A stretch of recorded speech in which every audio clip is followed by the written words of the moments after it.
Welcome, everybody, to this week's edition of our Pro Football Weekly Chicago Bears podcast.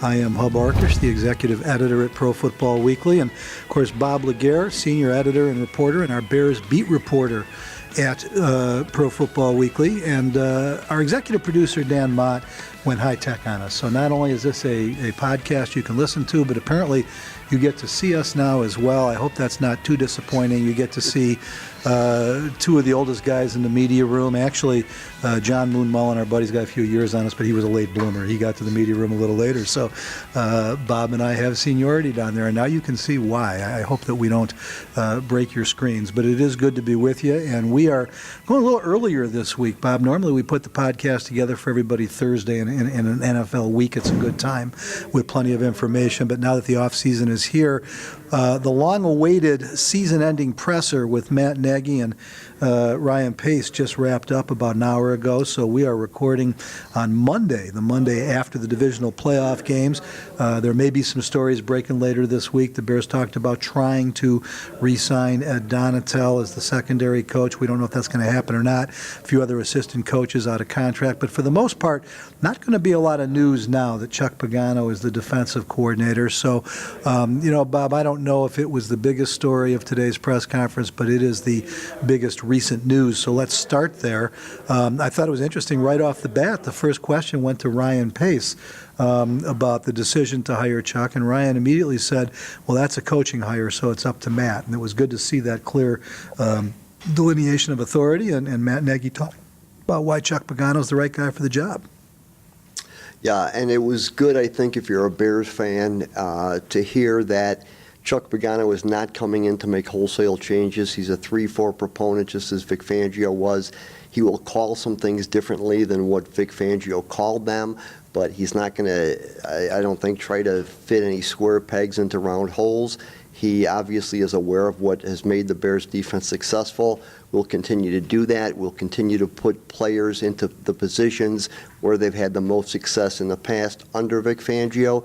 Players will have a little bit of an adjustment period as they get used to new terminology. But I think, and it sounded like, I think Matt Nagy said, Chuck Pagano is not a guy who's going to come in here and blow things up and change things just for change's sake and just to say, put his stamp on this defense. He knows what he's got. He knows he's got a premier defense, and he knows that, maybe he's got some ideas that'll make it better. But he's not going to change a lot of things. And since we know most of these guys are going to be back, with the possible exceptions of Adrian Amos and Bryce Callahan, I don't think you're going to see a lot of change in what this defense does next year.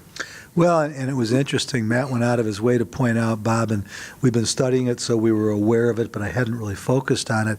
Looking at what could be similar and what could be different between Chuck Pagano and Vic Fangio, Matt pointed out that they did have that 1 year together in Baltimore where, basically I believe it was Vic working as a position coach under Chuck. I may have that backwards, or they may have actually both been position coaches before Chuck got that 1 year as the D coordinator in 2011, because I remember Vic left about that time for his 1 year at Stanford. So I think it was just prior to that.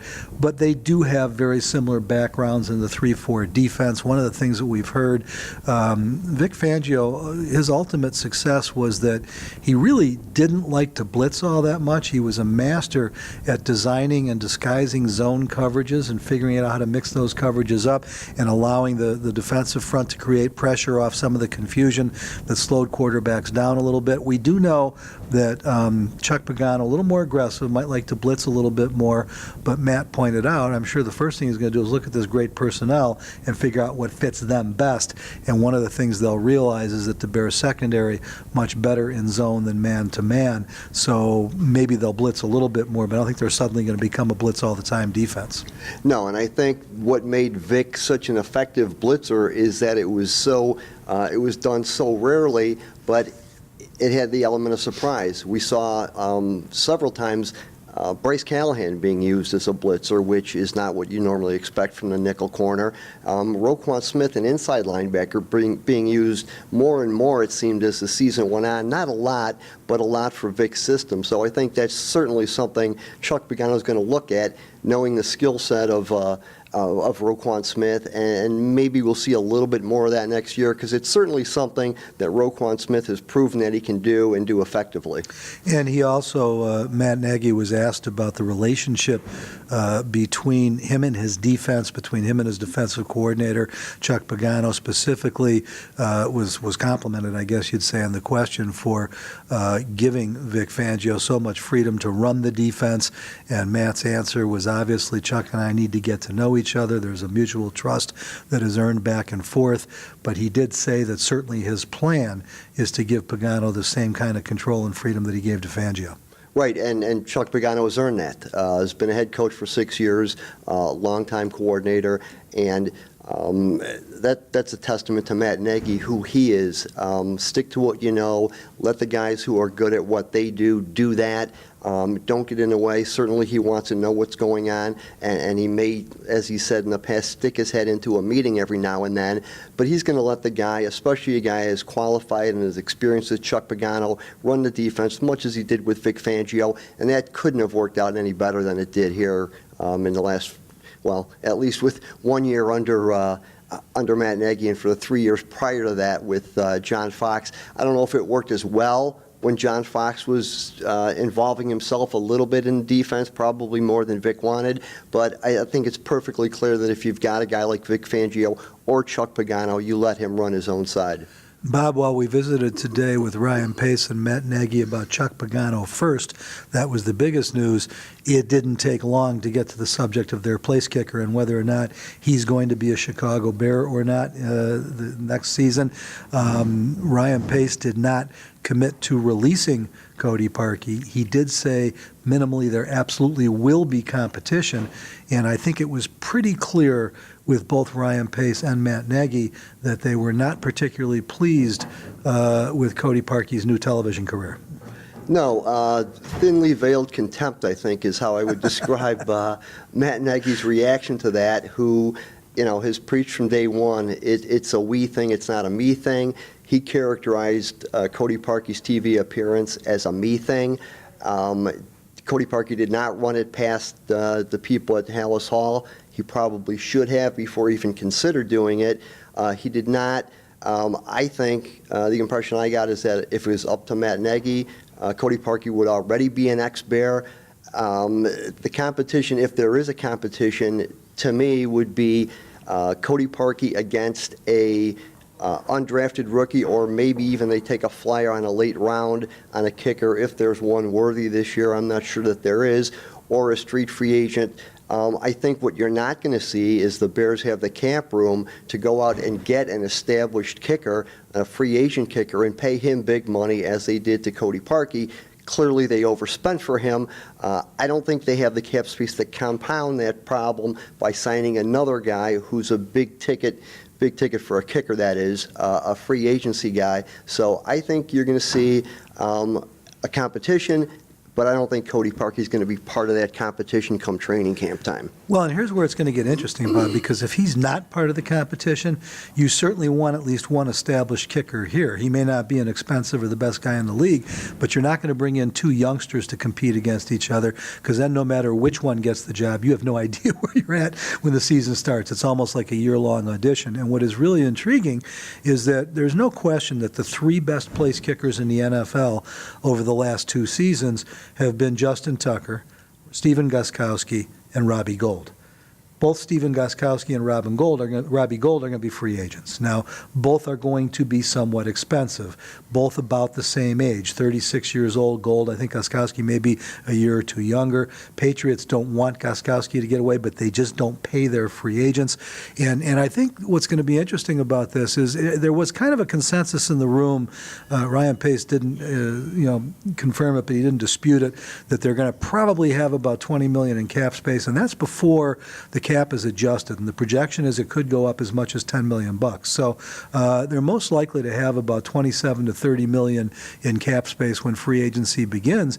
And while you are going to have $3.5 million in dead cap money on Cody Parkey, if you let him go, it doesn't really affect the numbers. You've still got that 27 to 30 million in cap space.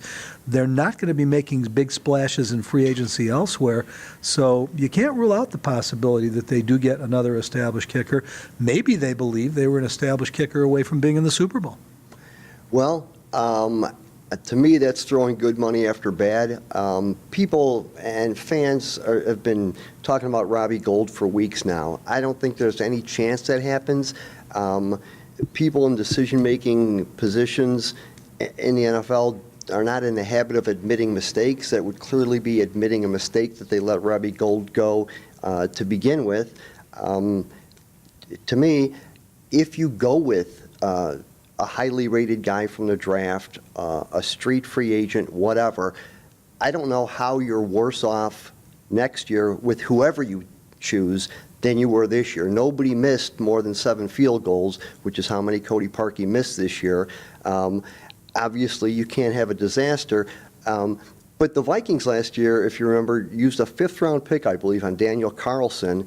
He missed 3 field goals against the Packers in that Week 2 tie. They cut him. The Raiders picked him up. He was phenomenal the rest of the way. So if you do go with a young guy, you may have to live with some growing pains, but if you get a guy in the 7th round, you're not paying him anything anyway, so it's not killing your salary cap. And $27 million, it's not chump change, but when you compare it to a team like the Colts, which is projected to have $120 million in cap space, it's not going to go very far. And there are some holes on this Bears team that they need to fill. I don't know if they have to do them all in free agency, but we do know they don't have a draft pick in the 3rd round because of the trade Khalil Mack and the Anthony Miller trade last year to move up to get him. So they're not going to be able to do anything till round 3. They're not going to be able to fill too many holes drafting there, although we have seen that Ryan Pace has had pretty good luck in the 4th round in the past couple of years. Well, and this is actually an interesting debate. I don't think there's a right or a wrong answer. Certainly, Ryan Pace hasn't shared it with us if he knows it. But, I think I could flip your argument around, Bob, and say, well, if you're not bringing Cody Parkey back, you're already admitting a pretty high-priced mistake. How do you overcome that? You make Bears Nation incredibly happy by bringing Robbie Gould back, who does still live here in Chicago, was actually at the Eagles game. I don't think it was Ryan Pace's decision. All my sources tell me that it was very much about special teams coach Jeff Rodgers, who convinced John Fox at the time to let Robbie go. Certainly, Ryan Pace endorsed it. Maybe they go after Gostkowski altogether. Who knows? Maybe they do exactly what you're suggesting, which is try and go inexpensive at the position. The one thing I think we did establish is that today in the press conference, the best case for Cody Parkey is that they give him a chance to come back and compete, but it's going to be against somebody they expect to beat him out. I'm not even sure at this point, after the TV appearance, that he gets a chance to come back and compete. Yeah, that would almost seem like a charade at this point. That I agree 100% that they don't want him to win any competition. And I know one thing, if they do bring back Robbie Gould, it would be the best PR move they could ever make, because he's still an incredibly a guy around here who's extremely popular with the fans. And, people will knock him for his age, 36, but you could make the argument, and I think the stats would bear it out, that his last 3 seasons have been his best 3 in the NFL. Bob, he's had 82 of 85 field goal attempts, and he is currently, after 13 years in the NFL, the 2nd most accurate place kicker in NFL history. The only guy he's trailing right now is Justin Tucker with the Ravens. Remember, when he left here, he was number 6. He had fallen off. When they brought Cody Parkey in at the start of the year, they said, well, he's number 9. Robbie Gould is the 2nd most accurate kicker in NFL history. It certainly would be a popular move. It would be a reasonable move. Nobody here is predicting it's going to happen. I don't know what the Bears are going to do. Obviously, Matt Nagy and Chris Tabor are going to have a lot to say about it. Now, Chris Tabor was Robbie Gould's coach for a while, too, so we'll have to weigh that in. Subject number 3 that seemed to get the most attention from Bears media. Actually, I'll tell you what we're going to do. Let's hang a little bit of a cliffhanger out there. Not that I think anybody's going to fall off their chair waiting, but we do know we want to take a quick break to let our very special sponsors of our Pro Football Weekly Chicago Bears podcast be heard from. So why don't we take that break here? When we get back, we'll talk about what that 3rd most intriguing subject was in the season-ending presser with Ryan Pace and Matt Nagy, as well as clean up a few other odds and ends. We're back with more Pro Football Weekly Chicago podcast in just a moment.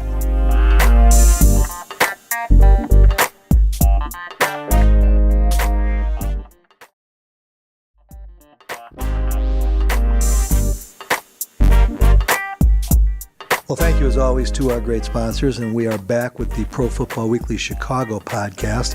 I am Hub Arkush along with Bob LeGere, and Bob, we kind of summed up what Ryan Pace and Matt Nagy had to say early this week to the media about where the Bears finish the season, where they will start the 19 season, what their hopes and expectations are, and we talked about certainly the change at defensive coordinator, the likely change at place kicker.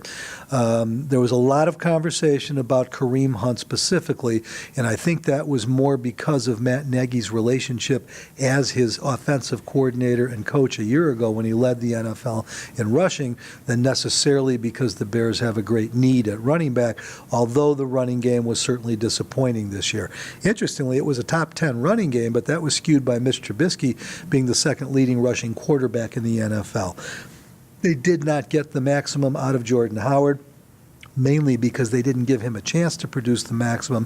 And Tariq Cohen was up and down a little bit, and then to everybody's great surprise, in the final game of the season, when he had a chance to take it over and be the star, he got his fewest touches of the year, and you had to wonder, does Matt Nagy have a blind spot play calling during these games? Does he forget about his ground game? Does he forget about a Jordan Howard? Does he forget about a Tariq Cohen? And if he had Kareem Hunt, who he coached to an NFL rushing title, would it be different? I don't think we got any of those answers, but I did think it was interesting. The first question before Hunt came up, Bob, was about Jordan Howard's future with the team, and Matt didn't answer the question. He took the question, started to talk about evaluation in the running game, and actually never did say Jordan's name in his answer. Certainly not a ringing endorsement, and I think Matt Nagy is perfectly well aware that Jordan Howard is not the ideal fit in this offense. Kareem Hunt is. We know Kareem Hunt was an ideal fit in Kansas City, and he would be an ideal fit here. I don't know that they want that kind of a headache, and I think, you know, on this they were very truthful. Ryan Pace said, we're nowhere near having that discussion at this point. Kareem Hunt has a lot of personal things he's got to clear up before he even can consider playing football again, and before teams can consider signing him or what the ramifications of that would be and whether he's worth the headache. Yes, he's an ideal fit. Yes, he's much better in all the things Matt Nagy wants from a running back than Jordan Howard is. But as we've seen, the Kansas City Chiefs really haven't missed a step without him. So, again, there are 2 or 3 or 4 running backs in the NFL who are difference makers. I don't know that Kareem Hunt is one of them. He seemed to be in the Chiefs system, and it's very possible that he could be here. Certainly he would have more of an impact than Jordan Howard. Nothing against Jordan Howard per se. I think he's still a pretty good running back in a different scheme, just not this one. Well, and you took the words right out of my mouth when you mentioned that the Chiefs haven't skipped a beat without him. Say what you want about Kareem Hunt, but Damian Williams is a street free agent who's come in and done exactly what Kareem Hunt was doing.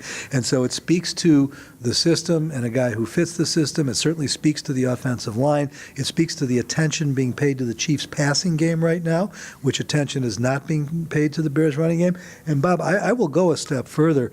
Based on their careers to date, and Jordan Howard is a 3-year player, Hunt for the most part had a year and a half, I think Jordan Howard's a better running back than Kareem Hunt. I think Kareem Hunt is a system guy. Jordan Howard is a guy who earned a Pro Bowl trip as a rookie. He, you know, at the end of the day, we can talk about style all we want. In Jordan Howard's 3 years in the league, there are 2 running backs who've rushed for more yards than he has, and their names are Todd Gurley and Zeke Elliott. And so that doesn't make him the 3rd best running back in football, but I think he's constantly being underrated and undervalued.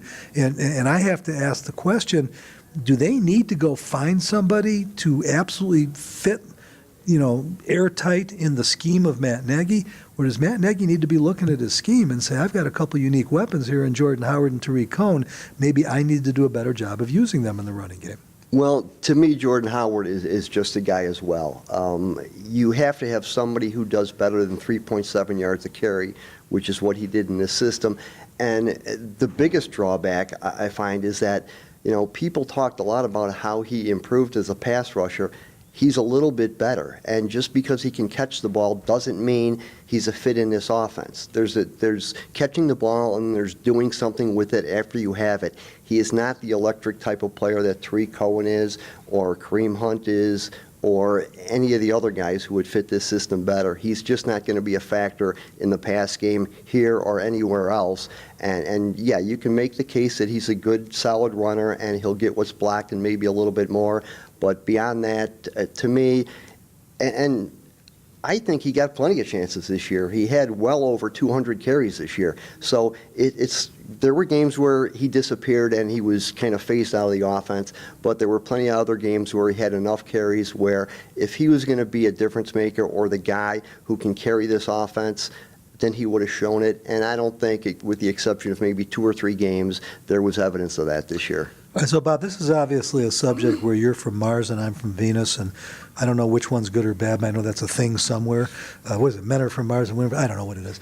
But at any rate, you make the point he averaged 3.7. You know the problem with that is until Matt Nagy got here, he averaged 4.5. He was actually over 5 as a rookie. He was, I think it was 4.4, 4.5 last year. His career average coming into the season was very different. And so, again, I don't pretend to have the answer. I also do not have a piece of Jordan Howard's action, so I'm not worried about, he's going to play somewhere in the league. There's no question about that.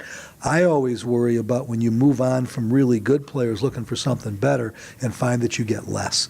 And I did think it was interesting, Matt dropped a potential bomb in the room when he said he had talked to Kareem Hunt and confirmed that it was just a week ago. But then he went on to explain that they did not talk about football, that all he talked to him about was his personal life and how he was doing and how things were going. The other thing, Ryan Pace kind of talked around it, the fact that they haven't started their evaluations yet. They don't know where he's at. But here's the other reality with Kareem Hunt. He hasn't been disciplined yet. He is a free agent. He's a street free agent. He cleared waivers, but he is going to be punished for what happened this year. The minimum is allegedly 6 games with the NFL's new domestic abuse policy. It can be quite a bit more. It came out that he had 2 other incidences of assault that were not against females, and so I think you have to assume he's going to be suspended for a year or at least half a year or more, and that has to be part of the equation before you go sign him too. Well, sure, people look at him and say, yeah, this guy who could step right in and change your offense, yeah, once he's allowed to play, and that's not going to happen. I mean, like you said, 6 games is the minimum, and I don't think anybody's assuming at this point that it's only going to be 6 games. It's probably going to be more than 6 games. So, to me, Kareem Hunt is probably not worth the trouble. I think we've seen in recent years somebody wrote or said that next to the punter, the running back's the most replaceable position on the field. I don't know if it's gotten to that point, but I think we've seen in the past that you can pick up a running back as a street free agent. You can get them in the later rounds, and they can be effective. Unless you got Zeke Elliott or Todd Gurley or 1 or 2 other guys, it probably doesn't make a big difference. I think there are certainly guys out there, and there will be guys in the draft, and there will be guys who are undrafted who are better fits in this scheme than Jordan Howard is. All right, so here's what we learned today, I think, about the running game, which is that the Bears are going to be looking at running backs. They're going to bring in competition for Jordan Howard. I don't think there's any question about that. I would say it's probably still slightly less than 50-50 that it would be Kareem Hunt. The other issue that was not asked is how might the McCaskey family feel about it, and I think they do their best to stay out of football, but I don't think that Ryan Pace is the kind of guy who wants to push it or tweak it. We have to recall that shortly after John Fox and Vic Fangio got here, they brought in Ray McDonald because Vic felt he could trust Ray McDonald. That did not work well at all. I think if we learn from past history, even if you're hearing from Matt Nagy you can trust Kareem Hunt, I think they'd be real reluctant. So a couple other odds and ends before we wrap it up. We now know, as if anybody doubted it, that the Bears will exercise the 5th-year option on Leonard Floyd. And Ryan Pace described, I think, what you and I have been talking about in these podcasts. Not only do they have to bring him back for a 5th year, but his arrow's still going up. They still haven't figured out how good this kid's going to be. Yeah, I think there were multiple games in the second half of the season where every week we'd say to each other, or somebody would make the evaluation that this was Leonard Floyd's best game as a Bear. And it happened 3 or 4 times, and he was a difference maker in probably 6 of those last 7 games down the stretch, played the best football of his career. The sack numbers weren't there. The quarterback pressures weren't there, but he did a lot of things. He was around the ball a lot. They dropped him in coverage at times, and this is a guy that finally got healthy. Was not healthy for the whole season, but once he got healthy, was the type of player they thought they were getting with the top 10 pick when they took him. And yeah, absolutely, the arrow is still going up on this guy, and by far his best football is ahead of him. We also were able to confirm, we try never to speculate on injuries, but with Anthony Miller, it was just too obvious, even though they never told us what kind of shoulder injury, that it was a dislocation because it was popping in and out, and he was able to come back from it quickly. He is the only player they've confirmed will have off-season surgery. We know what this surgery is. They have to go in and tighten all the ligaments around the shoulder to try and keep it from coming out as easily as it has been.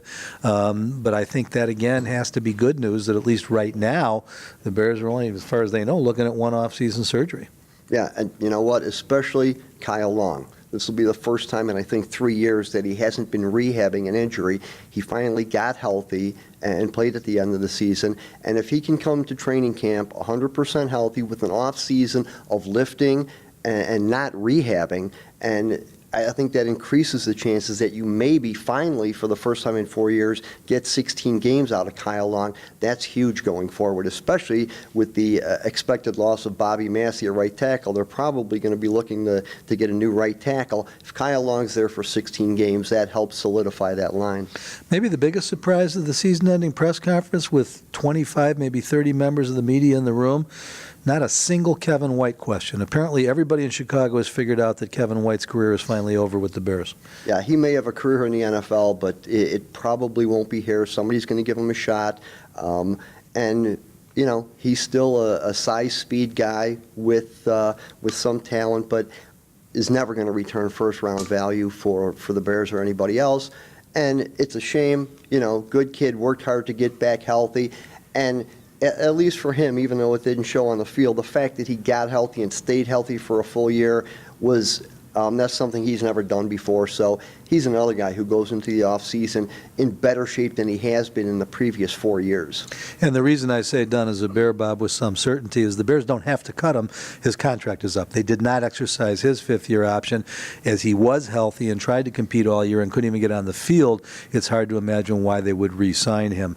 You know, one more thing, and we'll put a wrap on this, and this kind of caught me off guard. I expected more. Now, you know, they don't give definitive answers about anything. That's part of coach speak, GM speak.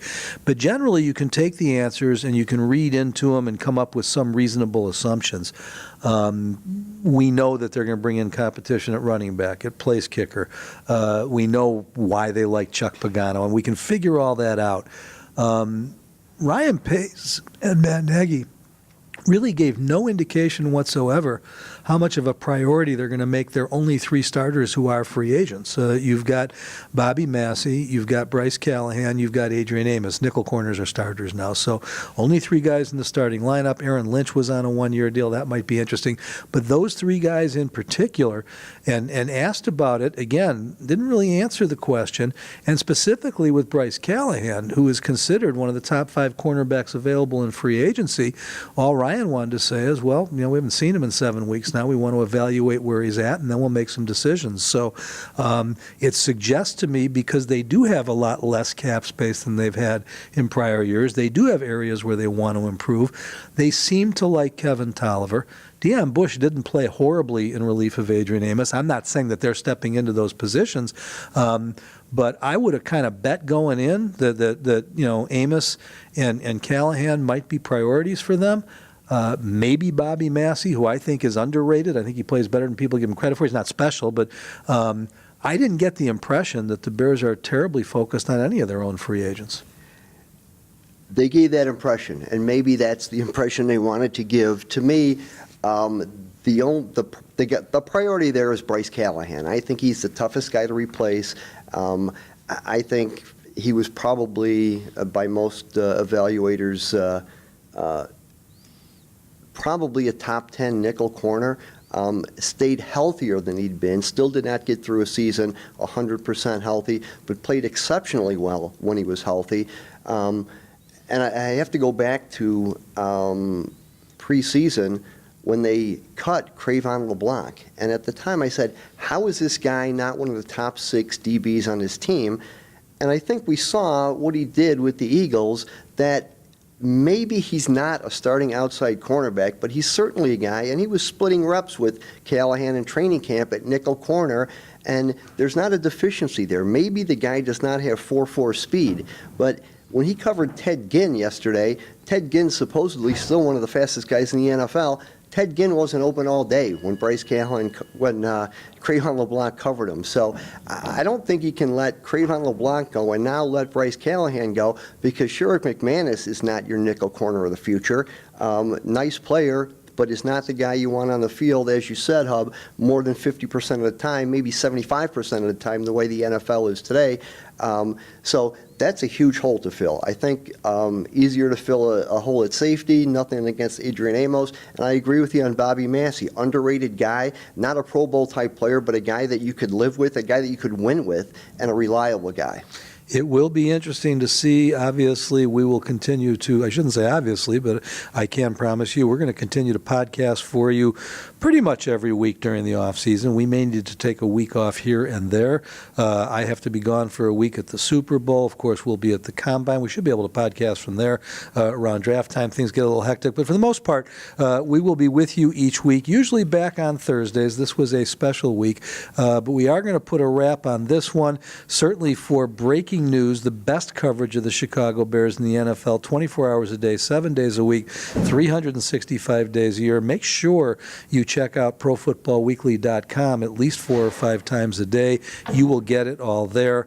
It has been a really enjoyable season, and Bob, I think what we'll do here is put a wrap on our 2018 Chicago Bears Pro Football Weekly podcast, and next week we'll be back with Volume 2, podcast number 1, as we start the 2019 season, if that works for you. Yeah, I'll be here. Certainly worked out better than anybody thought this year. And really, yeah, there's going to be some tweaks on the defense, but I don't think you're going to see this defense take a step back. It may take them through the preseason to get on the same page terminology-wise, but most of the principal players are back. The offense should be nothing but better next year. They're not going to lose anybody. I think you're looking at least for now, and it's year to year, but this certainly looks like more of a perennial playoff team than any Bears team we've seen in quite a while. Bob, we were, if not the first ones, one of the first ones, even prior to the Matt Nagy hiring, to compare the 2017 Bears to the 2016 Rams, and Eagles for that matter, because of the way they were trying to develop Mr. Trubisky. And then once Nagy was hired, we were all over it last year. It proved to be true in 2018, and looking at the Rams heading into Sunday's NFC title game, it could be that the Bears are there. This team is close. There's no question about that. This team still needs to get better. We're going to spend the offseason following their attempts to get better and analyzing them for you. For now, thank you so much for joining us for this Pro Football Weekly Chicago Bears podcast, and Bob and I will talk to you again next week.